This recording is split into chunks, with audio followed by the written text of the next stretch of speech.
Assalamualaikum warahmatullahi wabarakatuh. Nahmaduhu wa nusallimu ala rasulil karim amma ba'd. Pemirsa yang dirahmati Allah, kita ini suka enggak suka, mau atau tidak mau, ikhlas tidak ikhlas, Allah menjadikan kita ini manusia. Sebaik-baik makhluk, semulia-mulia makhluk adalah manusia. Bahkan 18.000 makhluk ini yang Allah ciptakan ini 17.999 itu untuk manusia. Untuk melayani, untuk berhikmat, untuk memberikan pelayanan kepada manusia itu.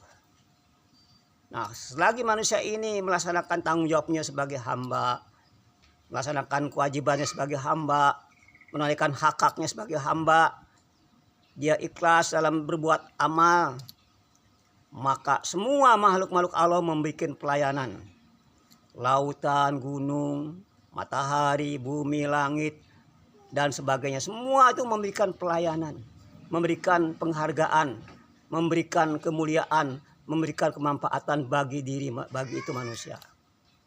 Tapi bila manusia itu tidak lagi melaksanakan kewajibannya, kehambaannya, tanggung jawabnya, meninggalkan daripada perintahnya, maka makhluk-makhluk yang Allah ciptakan ini semuanya ini akan membuat suatu kebinasaan, kesusahan, bermacam-macam kesulitan yang dihadapi manusia ini. Dari air akan menenggelamkan, dari api akan membakar, dari bumi akan bergoncang, ya, dari api dan sebagainya, Pak. Semuanya makhluk ini tidak lagi memberikan pelayanan bagi diri manusia. Inilah yang kita ketahui. Kalau orang-orang non-Islam, dia berbuat apapun tidak ada hubungan, Pak, tidak akan mengaruh alam. Orang kafir berbuat apapun, sedekah, puasa, itu atau berbuat apapun kerusakan tidak akan mengaruh alam. Tapi orang Islam ini berbuat apapun dia akan ada imbasnya, ada efeknya, Pak, pada alam ini. Karena manusia ini adalah ruh, magnet daripada alam. Bila manusia baik, alam akan baik. Bila manusia rusak, alam juga akan rusak. Maka terjadi kerusakan di laut, di bumi, itu daripada tangan-tangan ulah manusia. Dan baiknya manusia ini tergantung hatinya yang bersih pada Allah. Buruknya manusia ini tergantung kotornya manusia, hatinya yang rusak, yang gelap kepada Allah Subhanahu wa taala. Hadirin yang dirahmati Allah Subhanahu wa taala. Jadi, Pak, ada 5 tanda-tanda manusia itu akan bahagia, dan artinya 5 tanda manusia itu akan celaka. Sudah ada tandanya, Pak. Ciri-cirinya ya, manusia yang akan masuk surga atau manusia yang masuk neraka. Maka ketika Rasulullah sedang memegang kitab, 2 kitab dipegang Nabi, Pak. Maka Nabi bertanya ke sahabat, "Wah sahabatku, kenapa kamu nanya apa yang aku bawa kitab ini?" "Ya Rasulullah, hanya Allah saja yang tahu." Maka Nabi menjelaskan, "Wah sahabatku, ketahuilah, kitab yang ada di kanan ini nama-nama orang-orang yang akan dimasukkan ke dalam surga. Namanya, nama orang tuanya, dan tempat tinggalnya. Semua tertulis dalam kitab yang aku bawa sebelah kanan ini. Dan kitab yang sebelah kiri ini juga tertulis nama-nama orang yang masuk daftar orang neraka. Namanya siapa, bin siapa, tinggalnya di mana, dan sebagainya, Pak. Udah tertulis. Udah tertulis dalam kitab yang dibawa Nabi Baginda Rasulullah Shallallahu Alaihi Wasallam. Itulah hadirin yang dirahmati Allah Subhanahu wa taala. Jadi hadirin yang dirahmati Allah Subhanahu wa taala, Nabi, Pak, memiliki suatu ibarat, ya. Bagaimana kuda yang senasa dia tunduk perintah majikannya. Kapan waktu kuda itu diperintah, dia siap. Kecepatannya dia kan kalau dia jalan, Pak, kalau dia ini sampai mengeluarkan api. Karena saking dia kerasnya dia kecepatannya. Nah, jadi nggak ada silang ngeluh, Pak, itu kuda. kepada majikannya. Karena merasa berhutang budi kepada majikannya. Merasa dia berhutang kepada majikannya. Tapi Allah juga nyatakan kepada manusia, manusia mana? Aku berikan semua fasilitas, istri, anak, aku berikan rumah. Aku beri kesehatan. Tapi mana dia rasa cintanya padaku, rasa terima kasihnya padaku, kata Allah.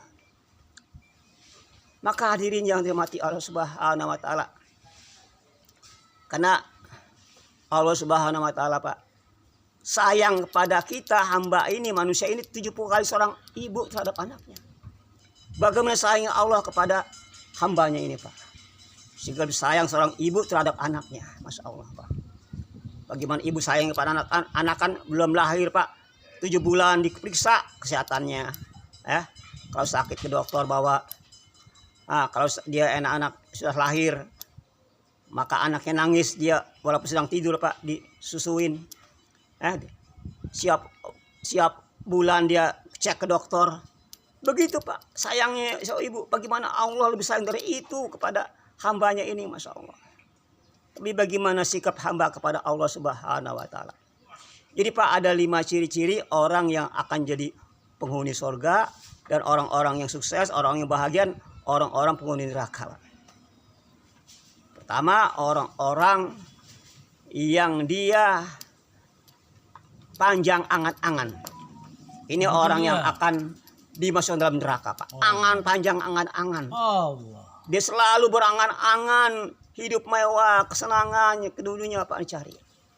Tapi dia tidak menampilkan bagaimana kehidupan akhir daripada itu. Dia demikian daripada asbab-asbab kesenangan dunia itu akan menjadikan dia nantinya terlupa kepada Allah Subhanahu wa taala. Hadirin, kemudian tanda-tanda orang-orang yang dia akan celaka itu dia selalu, Pak, hatinya tidak pernah menangis. Tidak pernah menangis daripada perkara-perkara yang dia lihat. Hari-hari dia melihat perkara-perkara yang dilihat. Dia tidak merasa takut pada Allah, matanya tidak pernah menangis. Maka matanya hobi melihat perkara yang dilanggar Allah. Itu hati keras, Pak.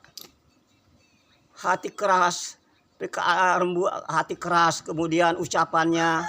Ini yang akan tanda-tanda orang yang akan di penghuni daripada neraka. Kemudian dia tidak pernah dia takut ancaman diberikan neraka begini. Saya tidak ada pesan. Tidak pesan kepada apa-apa yang sudah diberikan oleh baginda Rasulullah. Itu hadirin yang dirahmati Allah SWT. Dan orang yang orang bahagia juga itu orang yang selalu menangis takut pada Allah. Orang dunia apa menangis takut pada Allah, maka dia akan merasakan satu perkara yang keindahan. Karena dia di dunia ini merasa takut pada Allah.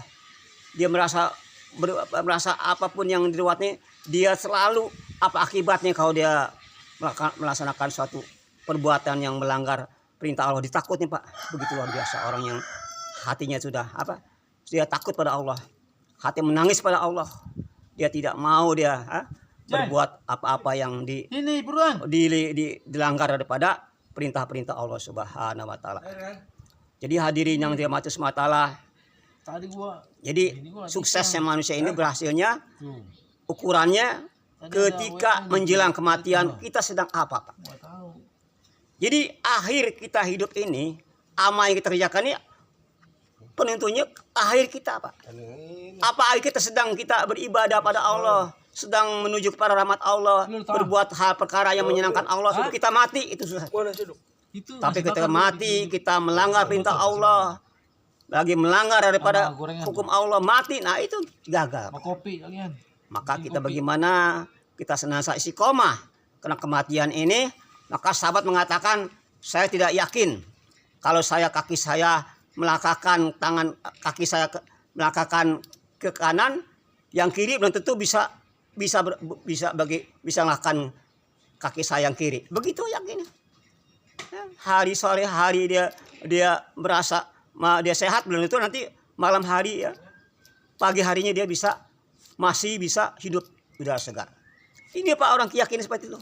Dia tidak yakin, enggak akan perkara-perkara esok hari.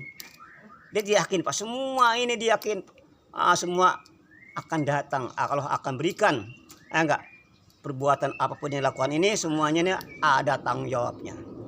Inilah orang-orang yang diberikan Allah ini petunjuknya.